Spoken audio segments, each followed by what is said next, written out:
మీలో ఎవరైనా భక్తిగా బ్రతుకుతూ, అయ్యా అందరు తల్లిదండ్రులు వాళ్ళ పిల్లలకు ఆస్తిపాస్తులు సంపాదించి పెట్టారయ్యా, నా బ్రతుకులో నా పిల్లలకు నేనేమి సంపాదించి పెట్టలేకపోయానయ్యా, కొన్నిసార్లు ఆ ఆలోచన తారాస్థాయికి వెళ్ళి దౌర్భాగ్య బ్రతుకయ్యా నాది, ఒట్టి చేతులు నా పిల్లలకు చూపించానయ్యా, అయ్యో అయ్యో అని ఎప్పుడైనా నీ బ్రతుకులో నువ్వు కృంగిపోతే, అమ్మా ఒక మాటను ఎప్పుడు గుండెల్లో ఒకటి, నా పిల్లలకు తుప్పు పట్టిపోయే వెండి బంగారులు నేను ఇవ్వలేకపోయినా నా కన్నీటి ప్రార్థనని నా బిడ్డకు ఆస్తిగా ఇస్తున్నాను, నా భక్తి జీవితమే నా పిల్లలకు ఆస్తిగా ఇస్తున్నాను.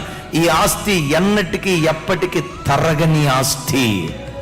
పిల్లలను గూర్చి ఏడుస్తున్న తల్లి, పిల్లలను గూర్చి ఏడుస్తున్న తండ్రి, నీ ప్రార్థన వ్యర్థం కాదయ్యా, నువ్వు కార్చిన కన్నీరు వ్యర్థం కాదమ్మా. నువ్వు కార్చిన కన్నీళ్లను దేవుడు గుర్తుకు తెచ్చుకొని నీ పిల్లలను నా దేవుడు కరుణించును కాక.